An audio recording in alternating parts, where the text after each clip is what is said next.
Alright, welcome back. Another WWE pay-per-view. Picks didn't go too bad last time.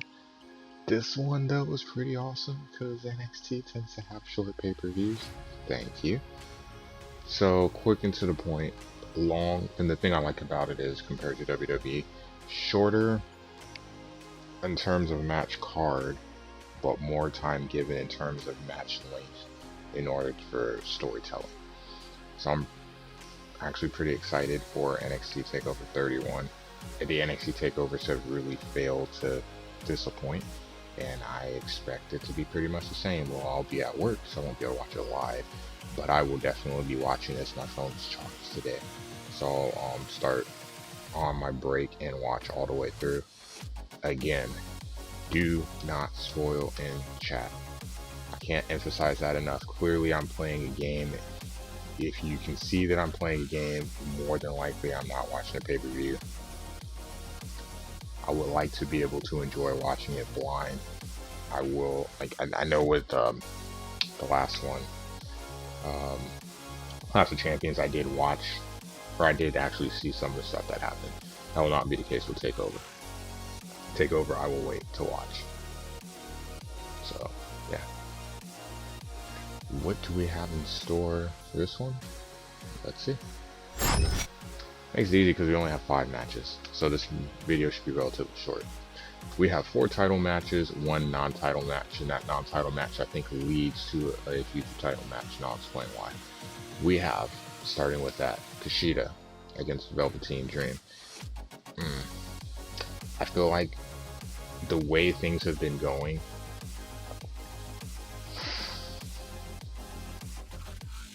the fact that Velveteen Dream continues to go after this guy, I feel like that's a tell that he's going to win.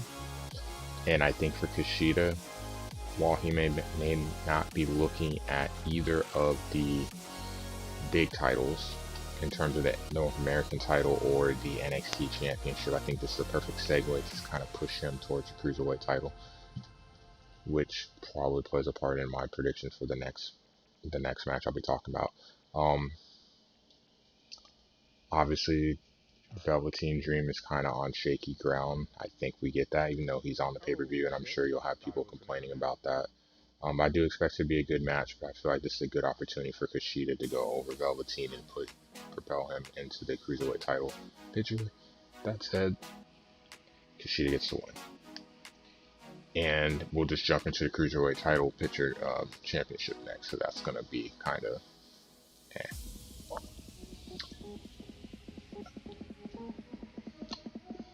I don't see Swerve winning the title.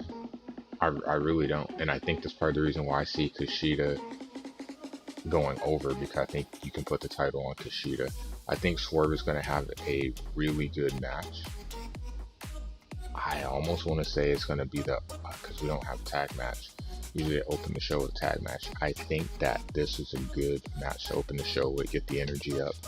But I don't see a title change here, especially given what happened, previously on NXT.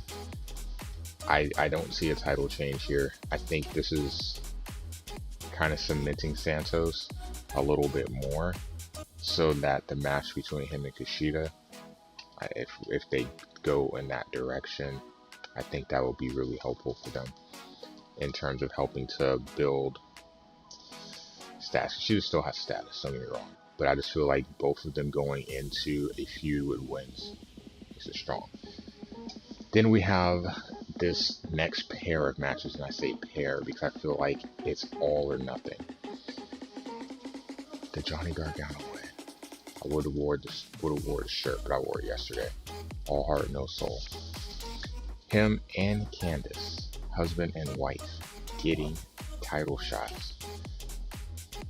I can't see one winning, so it has to be both. But unfortunately, I see both losing for 2 reasons. One, Priest just won the North American Championship, and it feels like they're invested in him, and they should be. I don't see Johnny winning, and it's not a knock on Johnny at all. I love Johnny, and I'll be rooting for him to win because I'm the Johnny guy. But he can't. I can't see both or only one winning. It has to be a tandem. They both have to do it because their vision, refixing NXT and their vision. I can't see it only with one. It has to be both. And I don't see Priest losing it so soon. I also don't see Shirai losing it so soon, even though her reign has been longer. I don't see her losing it either. So I feel like,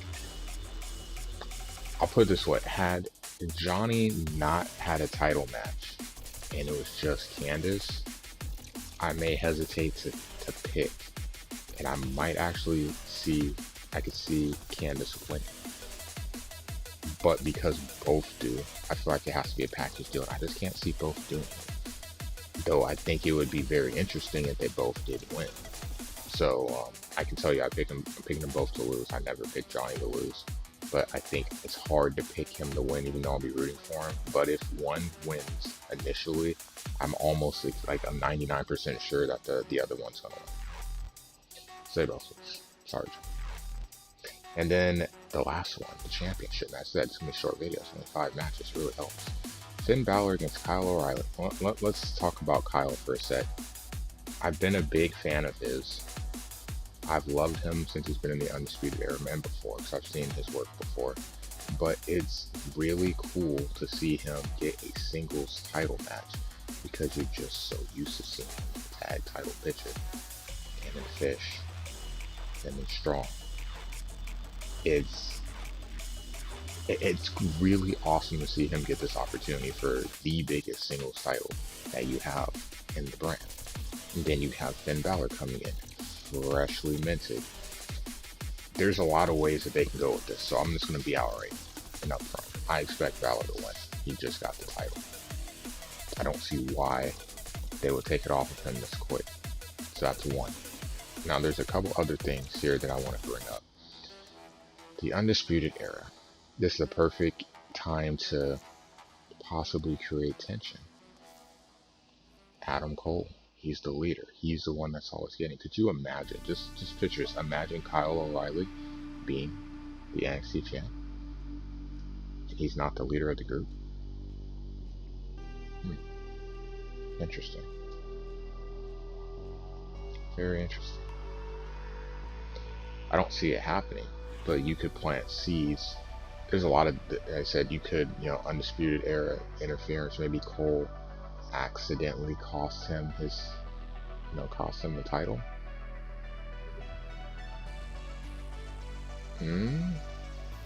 Dissension among the group. I always pictured if anyone would, though, I always pictured it be Strong, and he would either get kicked out or it would lead to an eventual Cole versus Strong match, which I think would be freaking amazing. But I mean, it's weird to see. It's like when Orton got the title shot and he beats Benoit, and then we know what happened with Evolution after the fact. It's always weird to not see the leader get that opportunity. But Balor's great, O'Reilly's great. It's going to be a very entertaining match.